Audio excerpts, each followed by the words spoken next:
Samsung A13, Samsung A23, Samsung M23, Samsung M33, Samsung M53, Samsung A53 और Samsung A73। भाई मतलब Samsung के इतने सारे M सीरीज और A सीरीज के स्मार्टफोन लिस्ट हो चुके हैं और अभी तक सैमसंग ने लॉन्च कितने किए? एक भी नहीं। तो सैमसंग को जल्द से जल्द इन स्मार्टफोन को लॉन्च करना चाहिए ग्लोबल मार्केट में और इंडिया में। और अभी जो न्यूज निकल कर आ रही है उस हिसाब से इनमें से कुछ स्मार्टफोन इसी मंथ इंडिया के अंदर और ग्लोबल मार्केट में लॉन्च होने वाले। और इस वीडियो में हम बात करने वाले सैमसंग के A13 और सैमसंग के M13 के बारे में। अब इनके स्पेसिफिकेशन, प्राइस, लॉन्च डेट के बारे में तो बात करेंगे, लेकिन देखो ये स्मार्टफोन इनके पिछले जनरेशन के सक्सेसर है। यानी A13 से पहले A12 लॉन्च हो चुका है, M33 से पहले M32 लॉन्च होगा, वैसे तो आपको पता है।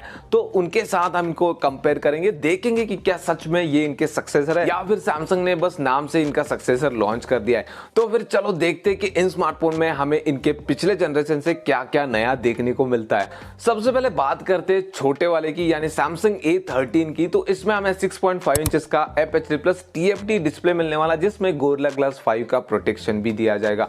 अब यहाँ पर IPS LCD डिस्प्ले होता तो ज्यादा बेटर रहता। और बात करें यहाँ पर चिपसेट की, तो Exynos का 850 प्रोसेसर होने वाला है, जो कि 8nm टेक्नोलॉजी पे बेस है। तो बैटरी परसेंट है, लेकिन इतना ज्यादा पावरफुल नहीं है, वरना आप इससे इतनी उम्मीद मत लगाना कि आप मतलब ऐसे फाड़ू गेमिंग वगैरह कर पाएंगे इसमें। इस प्रोसेसर के साथ आपको डेली यूज में कोई दिक्कत नहीं आने वाली। और बात करें बाकी चीजों की, तो यहाँ पर आपको Android 12 out of the box मिलेगा, जो कि काफी बढ़िया बात है। और साथ में One UI 4.0, तो ये दोनों चीजें मुझे काफी बढ़िया लगी सैमसंग की तरफ से। और बात करें रैम स्टोरेज की, तो यहाँ पर आपको 3GB, 4GB और 6GB रैम ऑप्शन मिलते हैं। 32GB, 64GB और 128GB ये आपको स्टोरेज ऑप्शन मिलते हैं। तो इस फोन में हमें 3GB प्लस 32GB का भी एक वेरिएंट देखने को मिलेगा। और बात करें कैमरा की, तो यहाँ पर रियर में क्वाड कैमरा सेटअप होने वाला, जिसमें 50 मेगापिक्सल का मेन कैमरा होगा, 5 मेगापिक्सल का अल्ट्रा वाइड, 2 मेगापिक्सल का डेप्थ सेंसर और 2 मेगापिक्सल का मैक्रो लेंस। और सेल्फी कैमरा की बात करें तो 8 मेगापिक्सल का सेल्फी कैमरा होने वाला है, 5000 mAh की बैटरी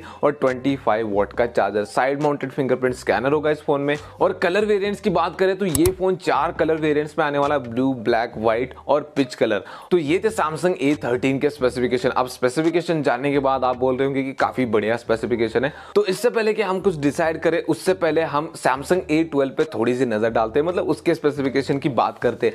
तो सैमसंग A12 में आपको 6.5 इंचेस का HD प्लस TFT डिस्प्ले मिलता है। तो यहाँ पर आप डेफिनेटली कह सकते हैं कि सैमसंग A13 जो है वो इसका अपग्रेड वर्जन है, क्योंकि वहां पर FHD प्लस डिस्प्ले मिल रहा है। और बात करें यहाँ पर परफॉर्मेंस की, तो MediaTek का Helio G35 प्रोसेसर मिलता है, जो कि मुझे लगता है कि A13 में Exynos का 850 प्रोसेसर इससे बेटर है। और बात करें रैम स्टोरेज की, तो 4GB और 6GB आपको दो ऑप्शन मिलते हैं रैम में, और स्टोरेज में आपको 64 और 128GB ऑप्शन मिलता है। तो यहाँ पर देखो A12 में आपको बेटर ऑप्शन मिलते हैं, लेकिन यहाँ पर A13 जो वो एक एक्स्ट्रा ऑप्शन आपको देता है 3GB प्लस 32GB, जो कि मेरे हिसाब से उन लोगों के लिए बेस्ट ऑप्शन है जिनके पास ज्यादा बजट नहीं है लेकिन सैमसंग का एक स्मार्टफोन खरीदना चाहते हैं, तो वो लोग उस ऑप्शन के लिए जा सकते हैं। तो वहां पर A13 काफी बेटर निकल कर आता है। और बात करें कैमरा की, तो यहाँ पर आपको सेम कैमरा सेटअप मिलता है, बस वहां पर 50 मेगापिक्सल का मेन कैमरा था, यहाँ पर आपको 48 मेगापिक्सल का मिलता है, सेम 8 मेगापिक्सल का सेल्फी कैमरा मिलता है। तो यहाँ पर कैमरा में किसको विनर पिक कर सकते हैं? तो देखो सैमसंग A13 अभी लॉन्च हो रहा है, तो उसमें आपको नया सेंसर मिलेगा, कुछ नए फीचर मिलेंगे,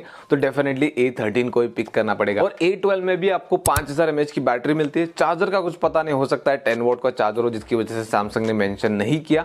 तो यहाँ पर डेफिनेटली A13 जो है वो इसका सक्सेसर लगता है, मतलब बाप से जो है वो बेटर बेटा लग रहा है, मतलब बाप का नाम रोशन कर दिया यहाँ पर बेटे ने। इसके बाद बात करें सैमसंग M33 की, तो यहाँ पर हमें 6.6 इंचेस का FHD plus IPS LCD display मिलने वाला है। और साथ में ये भी लीक्स है कि 120 हर्ट्ज का रिफ्रेश रेट भी इसमें होने वाला है। ऐसा होता है तो काफी बढ़िया बात है। गोरिल्ला ग्लास 5 का प्रोटेक्शन यहाँ पर भी आपको मिलेगा। परफॉर्मेंस की बात करें तो यहाँ पर Exynos का एक नया चिप होने वाला है 1200, जो कि काफी ज्यादा पावरफुल है, 5G चिपसेट है, तो आपको परफॉर्मेंस में कोई दिक्कत नहीं आने वाली। और बात करें रैम स्टोरेज की, तो यहाँ पर आपको 6GB और 8GB दो रैम ऑप्शन मिलते हैं, और 128GB का यहाँ पर आपको स्टोरेज ऑप्शन दिया गया। और इस फोन में भी आपको Android 12 और One UI 4.1 out of the box मिलेगा, जो कि काफी बढ़िया बात है। तो फ्यूचर में आपको Android 13 और Android 14 का भी अपडेट मिलेगा।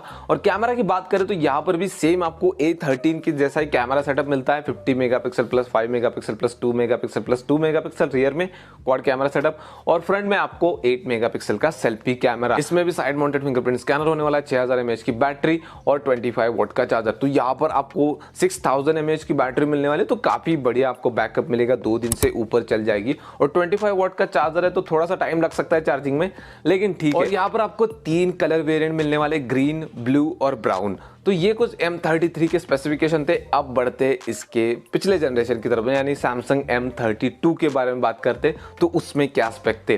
तो उस फोन में हमें 6.4 इंचेस का FHD plus super AMOLED display मिलता था, जिसमें 90 हर्ट्ज का रिफ्रेश रेट था, गोरिल्ला ग्लास 5 का प्रोटेक्शन था। भाई सैमसंग, इसको हम कैसे अपग्रेड कह सकते हैं। मतलब M32 में आप सुपर एमोलेड डिस्प्ले दे रहे हो विद 90 हर्ट्ज रिफ्रेश रेट, और यहाँ पर M33 में IPS डिस्प्ले और 120 हर्ट्ज का रिफ्रेश रेट होने वाला नहीं होने वाला ये भी कंफर्म नहीं है।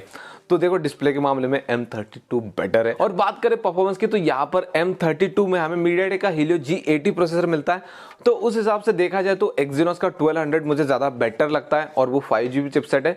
तो यहाँ पर जो सैमसंग का M33 बेटर निकल कर आता है परफॉर्मेंस के मामले में। और रैम स्टोरेज की बात करें तो 4GB और 6GB आपको 2 रैम ऑप्शन मिलते हैं, 64GB और 128GB यहाँ पर आपको 2 स्टोरेज ऑप्शन मिलते हैं। वहां पर आपको 6GB और 8GB रैम ऑप्शन मिल रहे हैं, तो वहां पर वो बेटर निकल कर आता है। और बात करें कैमरा सेक्शन की, तो यहाँ पर भी क्वाड कैमरा सेटअप मिलता है आपको। बस यहाँ पर 50 मेगापिक्सल की जगह 64 मेगापिक्सल का मेन कैमरा है, और 5 मेगापिक्सल के अल्ट्रा वाइड की जगह 8 मेगापिक्सल का अल्ट्रा वाइड कैमरा है। तो यहाँ पर मेगापिक्सल वाइज सैमसंग M32 के कैमरा को मैं बेटर बिल्कुल भी नहीं कहूंगा, क्योंकि मेगापिक्सल मैटर नहीं करता। तो मुझे पर्सनली ऐसा लगता है कि M33 का कैमरा बेटर होने वाला है, क्योंकि उसमें एक नया सेंसर आएगा और नए फीचर्स भी देखने को मिलेंगे। लेकिन बात करें सेल्फी कैमरा की, तो M33 में 8 मेगापिक्सल का सेल्फी कैमरा होने वाला है, लेकिन यहाँ पर हमें 20 मेगापिक्सल का सेल्फी कैमरा मिलता है। तो यहाँ पर मुझे ऐसा लगता है कि M32 का कैमरा, सेल्फी कैमरा बेटर है। अभी आप बोलोगे कि भाई तूने तो बोला था मेगापिक्सल से यहाँ पर जज नहीं करना चाहिए। तो देखो मेगापिक्सल से तो जज नहीं करना चाहिए, लेकिन 8 मेगापिक्सल के सेल्फी कैमरा से आप क्या ही फोटो खींच लोगे। तो यहाँ पर 20 मेगापिक्सल मुझे ज्यादा बेटर लगता है। और बात करें यहाँ पर बैटरी चार्जिंग की, तो 6000 mAh की बैटरी यहाँ पर भी मिलती है M32 में, और लेकिन यहाँ पर आपको 15 वाट का चार्जर मिलता है। तो यहाँ पर चार्जिंग के मामले में M33 आगे निकल कर जाता है। लेकिन एक और चीज आपको मुझे बतानी, वो सुनने के बाद शायद आप ये बोल पड़ेंगे कि M33 और A13 से बेटर तो A12 और M32 स्मार्टफोन है। तो आपको याद होगा कि एप्पल ने एक छोटी हरकत की थी, आईफोन के बक्से में से चार्जर गायब कर दिया था, और वो चीज बाकी सारे ब्रांड्स ने कॉपी कर ली, सैमसंग ने भी कर ली। सैमसंग ने अपने फ्लैगशिप डिवाइसेस में ये चीज कर दी थी। उसके बाद अभी जो न्यूज निकल कर आ रही ना, वो सुनने के बाद आपको बहुत गुस्सा आ सकता है। तो अभी एक सैमसंग की तरफ से ये न्यूज निकल कर आ रही है कि A सीरीज और M सीरीज के जो स्मार्टफोन लॉन्च होने वाले, उसमें भी हमें ये चीज देखने को मिलेगी। मतलब उसमें भी चार्जर नहीं होगा, आपको चार्जर अलग से खरीदना पड़ेगा। मतलब सैमसंग की ये हरकत अब मिड रेंज और बजट में भी चालू हो गई। भाई यहाँ पर मिड रेंज में कोई स्मार्टफोन 500 रुपए, 1000 रुपए महंगा होता है, तो हमारा बजट डगमगा जाता है, और ये लोग हमें अलग से चार्जर खरीदने के लिए बोल रहे। ये सैमसंग की तरफ से बिल्कुल भी मुझे पसंद नहीं आया। ये चीज सैमसंग ने बिल्कुल भी अच्छी नहीं की। फ्लैगशिप में आपका चलता था ठीक है, लेकिन मिड रेंज में लाने की क्या जरूरत थी।